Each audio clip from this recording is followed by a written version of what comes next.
नमस्कार।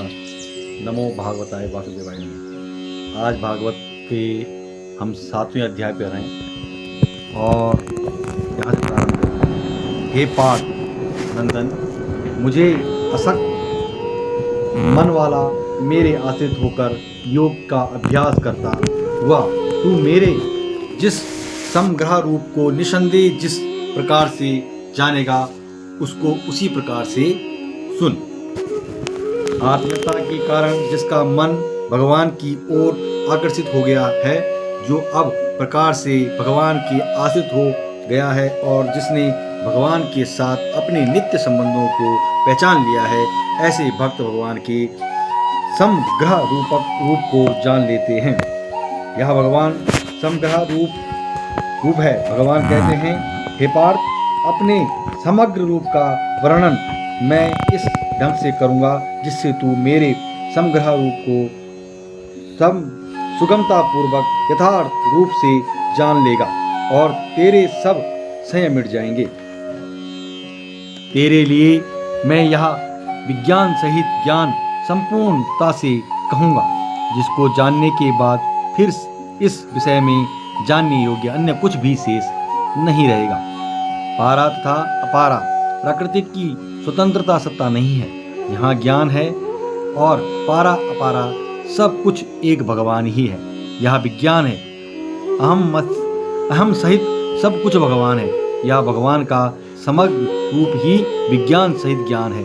इस विज्ञान सहित ज्ञान को जानने के बाद और कुछ भी जानना शेष नहीं रहता, क्योंकि सब कुछ भगवान ही है। इससे जानने के बाद यदि कुछ शेष रहेगा तो वह भी भगवान ही रहे होंगे। हजारों मनुष्य एक सिद्धि कल्याण के लिए यातना करता है और उन यातना करने वाले सिद्धों मुक्त पुरुषों में कोई एक ही मुझे यथार्थ स्वरूप में जानता है। वास्तव में परमात्मा तत्व की प्राप्ति कठिन या दुर्लभ नहीं, प्रस्तुत परमात्मा की प्राप्ति के मगर मार्ग पर चलने वाले बहुत कम हैं। अधिकतर मनुष्य सांसारिक भोग और संग्रह में ही रचे पचे रहते हैं। इसलिए हजारों मनुष्य कोई एक ही मनुष्य लगन पूर्वक परमात्मा की तरफ चलता है, परंतु लगन के साथ भोगछा, मन बढ़ाई और आराम की इच्छा भी रहने के कारण उसमें भी कोई एक परमात्मा तत्व को प्राप्त करता है। परमात्मा को प्राप्त उन जीवन मुक्त ज्ञानी महापुरुषों में कोई भी एक ही भगवान को जानने की इच्छा वाला तथा भगवान पर विश्वास रखने वाला महापुरुष सब कुछ भगवान ही हैं। इस प्रकार भगवान के समग्र रूप को जानता है और भगवत प्रेम को प्राप्त करता है। तात्पर्य है कि भगवान के समग्र रूप को जानने वाला प्रेमी भक्त अत्यंत दुर्लभ है। भगवान समग्र रूप को जानना ही भगवान को यथार्थ रूप में जानना है। भगवान के यथार्थ रूप को व्यक्ति से ही जाना जा सकता है। जिस साधक के भीतर भक्ति के संस्कार हैं, जो भक्ति का खंडन नहीं करता, वह जब मुक्त होता है तब उसके भीतर नाशवान रस की कामना तथा तो सर्वथा मिट जाती है, पर अंतर रस की भूख नहीं मिटती। तब भगवान कृपा करके उसकी मुक्ति के अखंड रस को फीका कर देते हैं और प्रेम का अनंत रस प्रदान करते हैं। किसी वस्तु के आकर्षक से जो सुख मिलता है, वह सुख उस वस्तु के ज्ञान से नहीं मिलता। यह सिद्धांत है कि जैसे रुपए के आकर्षण से लोभ से जो सुख मिलता है, वह रुपए के ज्ञान से नहीं मिलता। कर्मयोग में संसार के संबंध विच्छेद होने पर शांत आनंद शांति मिलता है। ज्ञान योग में स्वरूप का बोध होने पर अखंड आनंद मिलता है। भक्ति योग में भगवान की ओर आकर्षण होने से आनंद प्रतिक्षण वर्तमान प्रेम मिलता है। पृथ्वी, जल, वायु, तेज, आकाश, ये पंच महाभूत और मन, वृत्ति तथा अहंकार, इस प्रकार यह 8 प्रकार के वेदों वाली मेरी यह अपरा प्रकृति है। अपार अपारा प्रकृति है और महाभावों इस अपारा प्रकृति से भिन्न जीवन रूप बनी हुई है। मेरी पारा प्रकृति को जान, जिसके द्वारा यह जगत धारण किया जाता है। जब चेतना तत्व अपारा प्रकृति के अहंकार के साथ तदम्य कर लेता है, तब वह पारा प्रकृति कहलाता है। अपारा जगत और पारा जीव दोनों ही भगवान की प्रकृतियां अर्थात शक्तियां हैं, स्वभाव हैं। शक्तिमान के बिना शक्ति की स्वतंत्रता सत्ता नहीं होती। जैसे नख और केश निष्प्राण होते हुए भी प्राण युक्त चेतना परमात्मा की भिन्न नहीं होते, तथा पारा और अपारा दोनों ही प्रकृतियां भगवान का स्वरूप होने से भगवान के सिवाय कुछ भी शेष नहीं है। इस जगत जीवन की धारणा कर रखा है। तात्पर्य यह है कि जगत ना तो परमात्मा की दृष्टि में है, ना महात्मा की सृष्टि में है, परंतु जीवन सृष्टि में है। जीवन की जगत को सत्ता और महत्ता देकर उसमें अपनापन कर लिया और जन्म मरण रूप बंधन में पड़ गया। पृथ्वी से लेकर अहंकार तक सब जड़ अपारा प्रकृति है, तथा जैसे पृथ्वी जल अग्नि आदि जानने में आने वाले हैं, ऐसे ही अहंकार भी जानने में आने वाला है। उस अहंकार से तादात्म्य करके जीवन अपने को मैं हूँ ऐसा मान लेता है। इसमें मैं तो अपारा प्रकृति है और हूँ पारा प्रकृति है। अहंकार से संबंध विच्छेद होने पर मैं को तो अभाव हो जाता है और हूँ चिन्मय सत्ता मात्र है। मैं प्रणीत हो जाता हूँ, यही मोक्ष है। अहम को धारण करने से जीवन संपूर्ण अपारा प्रकृति को धारण कर लिया। मैं हूँ इस अभिमान को रखना ही अपारा प्रकृति को धारण करना है। यदि अहम अभिमान शून्य हो जाए, अर्थात अभिमान न होकर अपारा प्रकृति शुद्ध अहम रह जाए, तो वह बंधन कारक नहीं होता। जैसे पृथ्वी जल अग्नि आदि कभी बंधन कारक नहीं होते। संपूर्ण प्राणियों की उत्पन्न होने में अपारा और पारा इन दोनों प्रकृतियों का संयोग ही कारण है, ऐसा तुम समझो। मैं संपूर्ण जगत का प्रभाव तथा प्रलय हूँ। अनंत ब्रह्मांडों में स्थावर जगम थलचर जलचर नभचर जरायुचर अंडज स्वयज अधिज मनुष्य देवता गंधर्व पितृ पशु पक्षी कीट पतंग आदि जितने भी प्राणी देखने सुनने पढ़ने में आते हैं, वे सब अपारा और पारा इन दोनों के मानने हुए संयोग से उत्पन्न होते हैं। अपारा और पार का संयोग ही संपूर्ण संसार का बीज है। मैं संपूर्ण जगत का प्रभाव तथा प्रलय हूँ। इसमें भगवान का तात्पर्य है कि मैं ही संपूर्ण संसार को उत्पन्न करने वाला हूँ और मैं ही उत्पन्न होने वाला हूँ। मैं ही नाश करने वाला हूँ और मैं ही नष्ट होने वाला हूँ, क्योंकि मेरे सिवाय संसार का अन्य कोई भी कारण तथा कार्य नहीं है। मैं ही इसका निमित्त और उपदान कारण हूँ। भगवान ही जगत गुरु से प्रकट हुए हैं। यह जगत भगवान का आदि अवतार है। आदि अवतार होने से जगत नहीं, केवल भगवान ही हैं। इसलिए हे धनंजय, मेरे सिवा इस जगत का दूसरा कोई किंचिन मात्र भी कारण तथा कार्य नहीं है। जैसे सूतक की मणिकाएं सूतक की धागे में पिरोई हुई होती हैं, ऐसे ही संपूर्ण जगत मुझ में ही ओतप्रोत है। मैं जैसे सूतक की मणियां सूतक की धागे में पिरोई हुई हों तो उसमें सूतक के सिवाय अन्य कुछ नहीं है, ऐसे ही मणिक रूप अपारा प्रकृति और धागा रूप पारा प्रकृति दोनों में एक भगवान ही परिपूर्ण है, अर्थात एक भगवान के सिवाय कुछ नहीं है। तात्विक दृष्टि से देखें तो न धागा है न मणियां हैं, परंतु एक सूतक सुई ही है। इसी तरह न पारा है न पारा है, प्रत्युत एक परमात्मा ही है।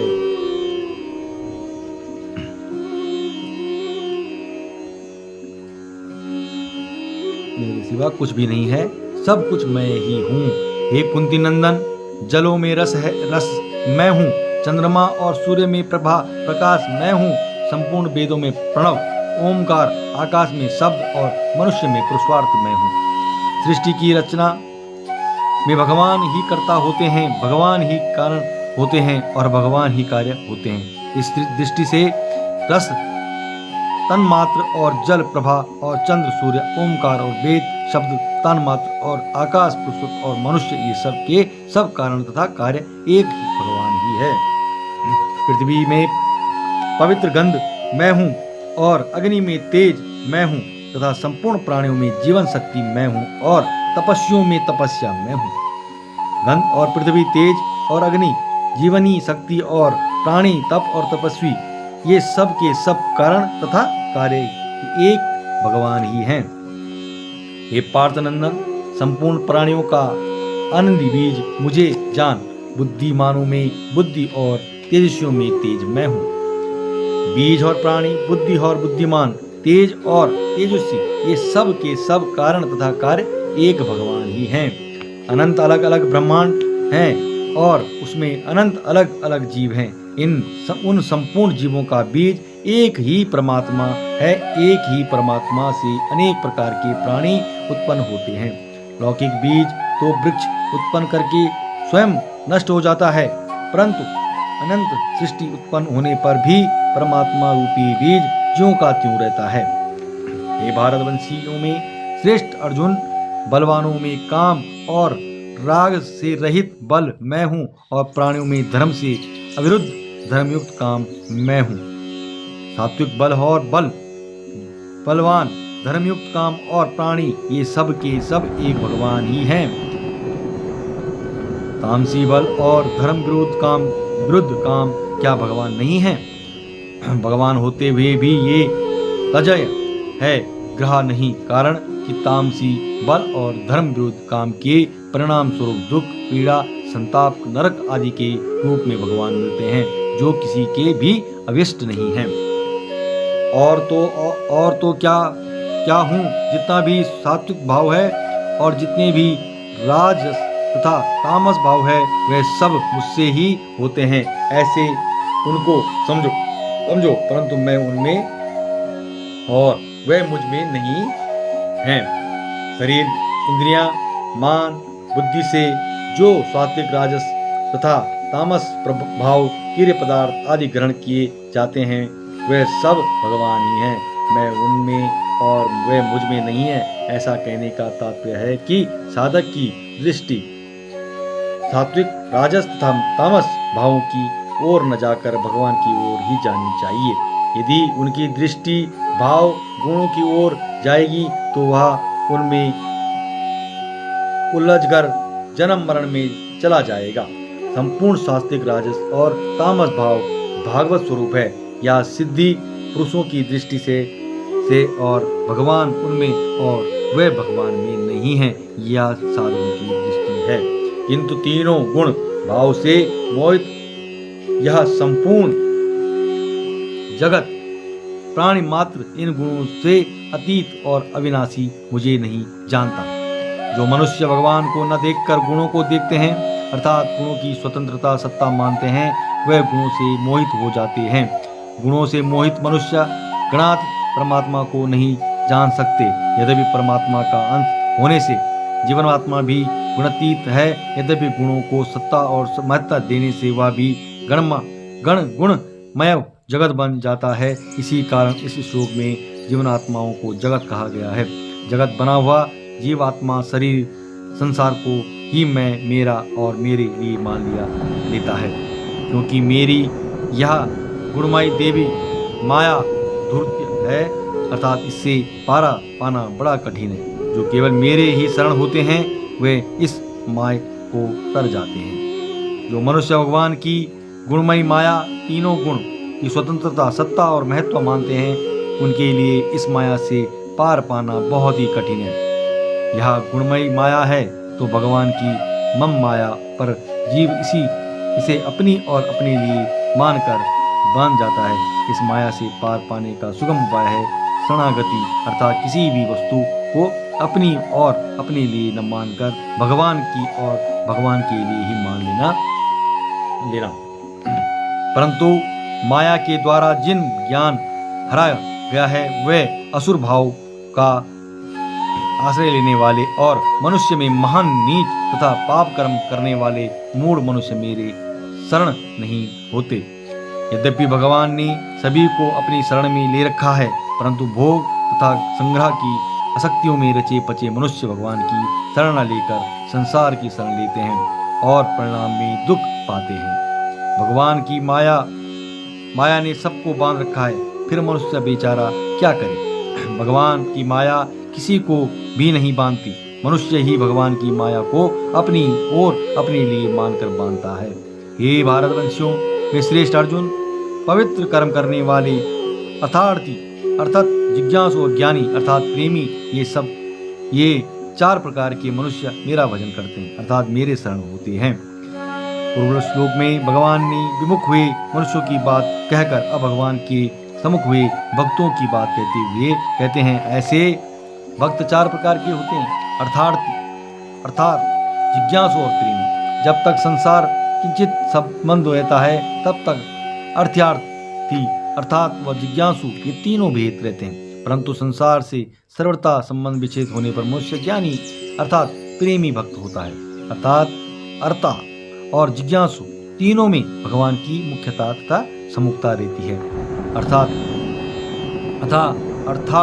अर्थी भगवान से ही अपनी धन की इच्छा पूरी करना चाहता है, अर्थात भगवान से ही अपना दुख मिटाना चाहता है। जिज्ञासु भगवान से ही अपनी जिज्ञासा शांत कराना चाहता है। जब भगत एक भगवान से सिवाय कुछ भी नहीं चाहता तब वह ज्ञानी अर्थात प्रेमी भक्त होता है। पूर्वाक्ष पक्ष, ज्ञानी को प्रेमी भक्त कैसे मान लिया गया? यदि उसे तत्वज्ञानी मान ले तो क्या आपत्ति है? कुछ ऐसे ही कारण जिससे ज्ञानी को प्रेमी भक्त मानना है अधिक उपयुक्त दिखता है। जैसे भगवान चतुर्विध भजन्ते मम कहकर ज्ञानी को 4 प्रकार के भक्तों के अंतर्गत लिया है। भगवान अगले श्लोक में ज्ञानी को अनन्य भक्ति वाला कहा है और अपने को उसका अत्यंत प्रिय बताया है। प्रियो ही ज्ञानिनो अर्थात ताम। भगवान ने वासुदेव सर्वम का अनुभव करने वाले भक्तों को ही वास्तविक ज्ञानी बताया है, परंतु भगवान ने भक्त शब्द न देकर ज्ञानी शब्द दिया ही क्यों?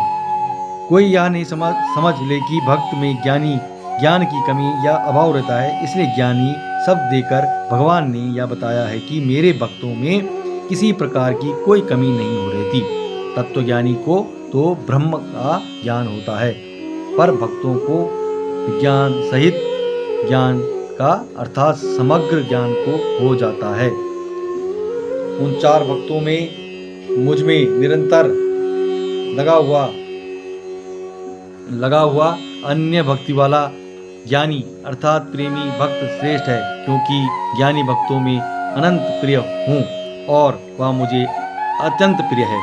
अर्थात और जिज्ञासु सर्वथा भगवान के सम्मुख नहीं होते, परंतु प्रेमी भक्त निष्काम होने से स्वार्थ भाव भगवान के सम्मुख होता है।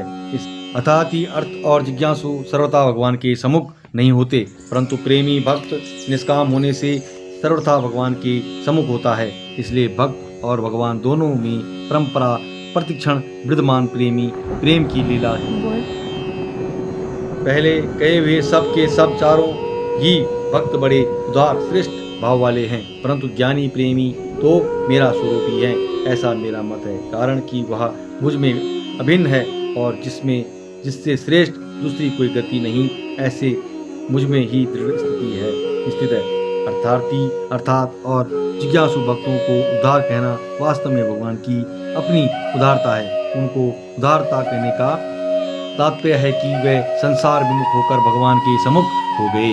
तत्वज्ञानी की भगवान के साथ सर्वमनता होती है, पर भक्ति भगवान के साथ आत्मीयता होती है। सधर्म में जीव और ब्रह्म में अभेद होता है, आत्मीयता में भक्त और भगवान में अभिन्नता होती है। अभेद में जीव और ब्रह्मा 2 से 1 हो जाते हैं, अभिन्नता में भक्त और भगवान प्रेम लीला के लिए 1 से 2 हो जाते हैं। तत्वज्ञानी में तो सूक्ष्म अहम रहता है, पर भक्त के में अहम सर्वथा नाश हो जाता है। इसलिए भगवान कहते हैं, बहुत जन्मों के जन्मों के अंतिम जन्म में अर्थात मनुष्य जन्म में सब कुछ परमात्मा ही है। इस प्रकार जो ज्ञानवान मेरे शरण होता है वह महात्मा अत्यंत दुर्लभ है। साधक पहले परमात्मा को दूर देखता है, फिर समीप देखता है, फिर अपने में देखता है और फिर केवल परमात्मा को ही देखता है। कर्मयोगी परमात्मा को समीप देखता है, ज्ञान योगी परमात्मा को अपने में देखता है और भक्ति योगी सब जगह परमात्मा को देखता है। सब कुछ परमात्मा ही है, ऐसे अनुभव करना ही असली शरणागति है। अर्थात केवल शरण ही रह जाए, शरणागत कोई ही रहे ही नहीं। यह गीता का सर्वोच्च सिद्धांत है। हमारी दृष्टि में सर्वम संसार की सत्ता है, इसलिए भगवान ने हमें समझाने के लिए वासुदेव सर्वम कहा है। वास्तव में केवल वासुदेव ही वासुदेव हैं, सर्वम हैं ही नहीं, कारण कि असत होने से सर्वम की सत्ता विद्यमान ही नहीं है। जैसे खेत में पहले भी गेहूं बोया गया था और अंत में भी गेहूं ही निकलेगा, पर बीच में हरी हरी घास दिखने पर भी वह गेहूं की खेती कहलाती है। ऐसे गाय खा जाए तो किसान कहता है कि यह गाय हमारा गेहूं खा गई, जबकि गाय ने गेहूं का एक दाना भी नहीं खाया। इस प्रकार सृष्टि के पहले भी परमात्मा थे और अंत में भी परमात्मा ही रहेंगे, पर बीच में परमात्मा न देखने पर भी सब कुछ परमात्मा ही है। जैसे गेहूं से उत्पन्न खेती भी गेहूं ही है, ऐसे ही परमात्मा से उत्पन्न सृष्टि भी परमात्मा ही है। परमात्मा में ने कहीं कहने से सम्मान मंगवा कर सृष्टि नहीं बनवाई, प्रस्तुत वे खुद ही सृष्टि रूप बन गए, अर्थात सृष्टि भगवान का प्रथम अवतार है। जैसे जिसके भीतर प्यास होती है उसे ही जल दिखता है, प्यास न हो तो जल सामने रहते हुए भी दिखता नहीं है। ऐसे ही जिसके भीतर परमात्मा की प्यास लालसा है उसे परमात्मा दिखता है, और जिसके भीतर सांसारिक प्यास है उसे संसार दिखता है। परमात्मा की प्यास हो तो संसार लुप्त हो जाता है और संसार की प्यास हो तो परमात्मा लुप्त हो जाता है। तात्पर्य है कि संसार के प्यास होने से संसार न होते हुए भी मृग मरीच की तरह दिखने लग जाता है, और परमात्मा की प्यास होने से परमात्मा न दिखने पर न भी दिखने लग जाते हैं। परमात्मा की प्यास जागृत होने पर भक्त को भूतकाल चिंतन नहीं होता, भविष्य की आशा नहीं रहती और वर्तमान में उसे प्राप्त किए बिना चैन नहीं पड़ता। सब कुछ समग्र रूप में एक भगवान ही है। वासुदेव सदा सच्चाम, एक भगवान के सिवाय कुछ भी न होने से भगवान अकेले हैं, उनके पास उनसे भिन्न कुछ भी नहीं है। भगवान का अंश होने से जीव के पास भी भगवान के सिवा कुछ नहीं है, अतः वह भी वास्तव में अकेला ही है। जीव भगवान के सिवा भूल से जिसको भी अपना मानता है वह सब असत्य है, ताज्य है, मिलने और बिछड़ने वाले हैं। तात्पर्य है कि भगवान भी अकिंचन है और उनका अंश जीव है भी। इसलिए भगवान ने रुक्मणी जी से कहा, हम सदा के अकिंचन हैं और अकिंचन भक्तों से ही हम प्रेम करते हैं तथा वे हमारे से प्रेम करते हैं। सब साधक संसार में शरीर आदि किसी भी वस्तु व्यक्ति को अपना तथा अपने लिए नहीं मानता, प्रत्युत एकमात्र भगवान को ही अपना तथा अपने लिए मानता है। प्रत्युत एकमात्र भगवान को ही अपना तथा अपने लिए मानता है, तब वह किंचन होकर भगवान प्रेमी हो जाता है। परंतु उन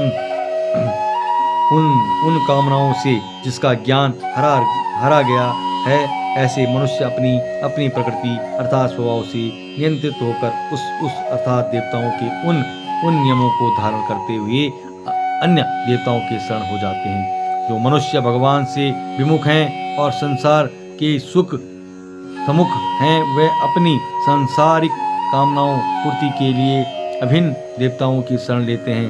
सांसारिक भोग और संग्रह की कामनाओं के कारण सब कुछ भगवान ही है, देवताओं के स्वरूप में भी एक भगवान ही है, यह ज्ञान ढक जाता है। 16वें श्लोक में वर्णित अर्थार्थी और सत्ता भक्तों में भी क्रमशः उन धन पाने की और दुख दूर करने की कामना है। फिर इस श्लोक में वर्णित कामना वाले मनुष्य की निंदा क्यों की गई है? दोनों प्रकार के मनुष्यों में परस्पर बड़ी भिन्नता है। 16वें श्लोक में वर्णित मनुष्य भक्त है और इस श्लोक में वर्णित मनुष्य सांसारिक है। भक्त में भगवान की मुख्यता है और सांसारिक मनुष्य में कामना पूर्ति की मुख्यता है। भक्त एक भगवान का ही आश्रय लेते हैं, पर सांसारिक मनुष्य अनेक देवी देवताओं का आश्रय लेते हैं, क्योंकि उन्हें कामना पूर्ति से मतलब है, देवताओं से नहीं।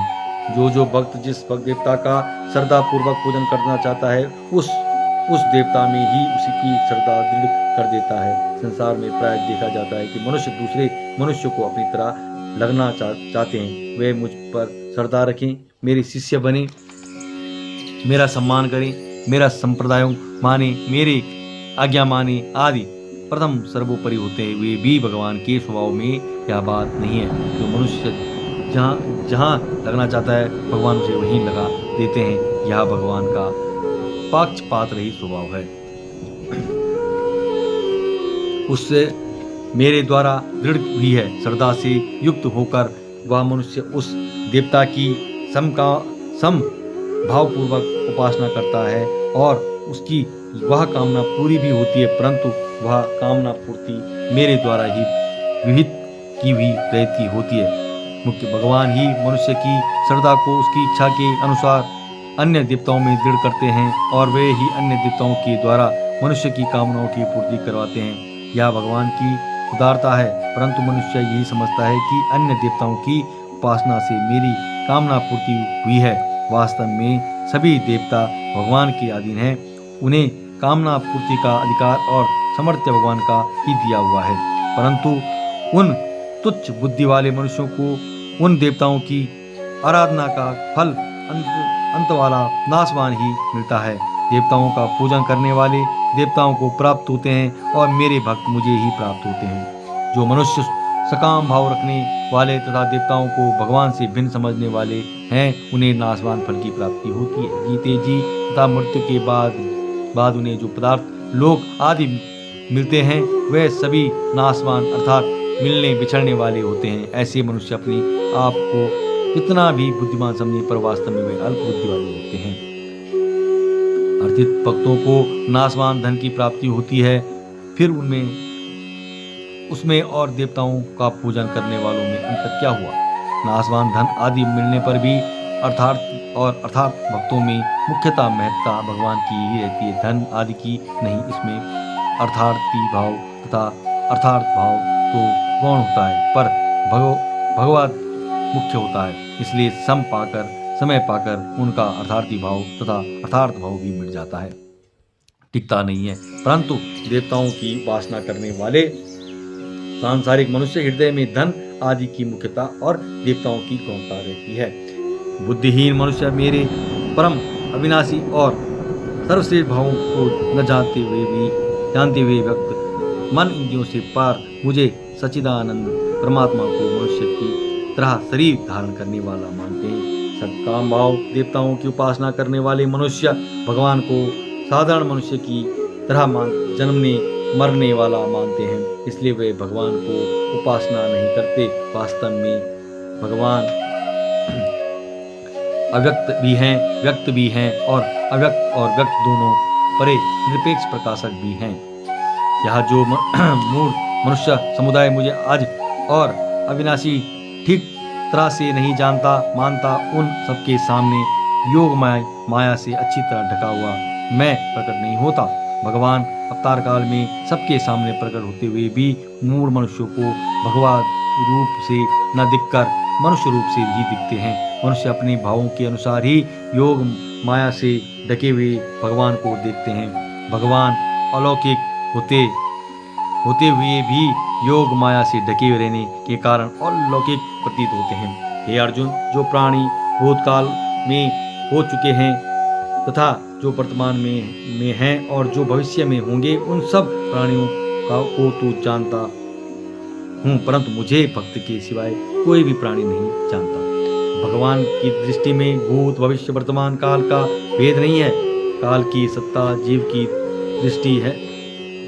दृष्टि में है, इसलिए हमें समझने के लिए भगवान तीनों कालों की बात कहते हैं। तात्पर्य कि भूत भविष्य और वर्तमान के सभी जीव निरंतर भगवान की दृष्टि में रहते हैं। जब भगवान सब जीवों को जानते हैं तो फिर जिसे वृद्ध जानते हैं वह सदा भक्त ही रहेगा, मुक्त कैसे होगा? यह शंका संसार की सत्ता को लेकर हमारी दृष्टि को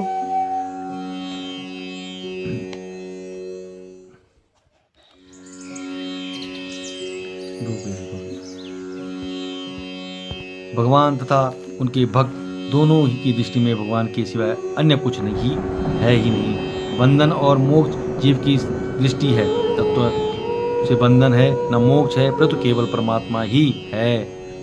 अपना उद्धार करने में मनुष्य स्वतंत्र है।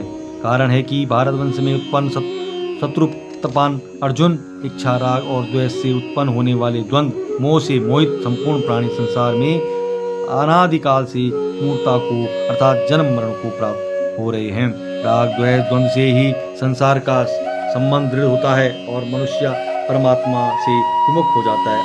अर्थात मनुष्य प्रवृत्ति तथा निवृत्ति को द्वेष नहीं होने चाहिए, परंतु जिन पुण्य कर्मों मनुष्य के पाप नष्ट हो गए हैं वे द्वंद्व मोह से रहित हुए मनुष्य दृढ़वर्ती होकर मेरा भजन करते हैं। राग द्वेष से रहित होने पर मनुष्य परमात्मा के सम्मुख हो जाता है। परमात्मा के सम्मुख होने पर सब पाप नष्ट हो जाते हैं। जब तक मनुष्य के भीतर राग द्वेष रहते हैं तब तक वह सर्वथा परमात्मा के सम्मुख नहीं हो सकता। उसका जितने अंश में संसार राग सम्मुखता रहता है उतने अंश में परमात्मा से द्वेष मुक्त रहता है। वृद्धावस्था और मृत्यु से मुक्ति पाने के लिए जो मनुष्य मेरा आश्रय लेकर प्रयत्न करते हैं वे उस ब्रह्म को संपूर्ण अध्यात्म को संपूर्ण कर्म को जान जाते हैं। जो मनुष्य आदि भूत तथा आदि देव के सहित और अधिक ज्ञान सहित मुझे जानते हैं वे मुझ में लगे हुए चित्त वाले मनुष्य अंतकाल में भी मुझे ही जानते हैं अर्थात प्राप्त होते हैं। यद्यपि कर्मयोगी और ज्ञान योगी भी जन्म मरण से मुक्त हो जाते हैं, यद्यपि शरणागत भक्त जन्म मरण से मुक्त होने के साथ साथ भगवान के समग्र आप को भी जान लेते हैं। ब्रह्मा, अध्यात्म, कर्म, अधिभूत, अधिदैव और अधिज्ञान यह भगवान का समग्र रूप है। इसके भगवान ने दो विभाग किए हैं, ब्रह्मा निर्गुण निराकार कृत्यत अध्यात्म अनंत योगिनियों के अंत जीव तथा अखिल कर्म उत्पत्ति स्थित प्रलय आदि की संपूर्ण क्रिया। यह ज्ञान का विभाग है जिसकी निर्गुण की मुख्यता है। अधिभूत आपने शरीर सहित संपूर्ण पंच भौतिक जगत आदि देव मान इंद्रियों के आदिष्ट देवता सहित ब्रह्मा जी आदि सभी देवता तथा अधिज्ञा अंतर्यामी विष्णु और उनके सभी रूप यह विज्ञान यह विभाग है जिसमें सगुण की मुख्यता है, जिसमें भक्ति के संस्कार हैं। परंतु जो जार मरण रूप सांसारिक दुखों से छूटना चाहते हैं ऐसे साधक भगवान का आश्रय लेकर ज्ञान योग का साधन करते हैं। उन्हें तत्व अर्थात ब्रह्मा संपूर्ण अध्यात्म और अखिल कर्म का ज्ञान हो जाता है। परिणाम स्वरूप वे जारा मरण से मुक्त हो जाते हैं। परंतु भगवान को चाहने वाले भक्त भक्ति योग का साधन करते हैं। वे अधिक ज्ञान सहित ब्रह्मा को, अधिक दैविक सहित संपूर्ण अध्यात्म को और आदिभूत सहित अखिल कर्म को जान लेते हैं। परिणाम स्वरूप उन्हें जार मरण से मुक्ति के साथ साथ अर्थात समग्र रूप भगवान का भी ज्ञान हो जाता है। इस प्रकार विज्ञान सहित ज्ञान का अर्थ भगवान के समग्र रूप अनुभव होने पर उनकी दृष्टि में एक भगवान के सिवाय किसी की स्वतंत्र सत्ता नहीं रहती तथा अनंत काल आने पर वे भगवान को ही प्राप्त होते हैं। कारण कि अनंत काल में उन्हें जो भी चिंतन होगा और भगवान का ही चिंतन होगा। इस 30वें श्लोक में आए युक्त चेतस को ही आगे 8वें अध्याय में कहा गया है। इस अध्याय के आरंभ में भगवान मम पद से अपने समग्र रूप को जानने की बात सुनाने की प्रतिज्ञा की थी। उसी बात का उपसंहार यहाँ पद से करते हैं। जानने वाले समग्र भगवान को प्राप्त हो जाते हैं। इसी बात को चौथे अध्याय 35वें श्लोक में पदों से और 18वें अध्याय के 54वें श्लोक में सर्वोच्च पदों से कहा गया है। भक्ति के द्वारा समग्र भगवान को प्राप्त होने की बात आगे 8वें अध्याय में 22वें श्लोक में कही गई। विज्ञान अर्थात भगवान के समग्र रूप वर्णन करने तथा तात्पर्य ये है कि जड़ चेतना, सत असत, परा अपारा, क्षेत्र क्षेत्रज्ञ, क्षर अक्षर आदि भी जो कुछ भी है वह सब का सब एक भगवान के स्वरूप है। पहले जिन्हें परमात्मा पारा और अपारा प्रकृति कहा गया है उन्हें यहाँ दो दो भेद किए हैं, जैसे परमात्मा ब्रह्मा और आदिज्ञ, पारा प्रकृति अध्यम और अधिक देव, अपारा प्रकृति कर्म और अद्भुत तात्पर्य की परमात्मा पारा और अपारा तीनों से मिलकर भगवान समग्र है। और इसी प्रकार हमारा 7वां अध्याय समाप्त हुआ और अब 8वें अध्याय हम मिलेंगे आपको 8वें अध्याय में। जय नमो भागवत।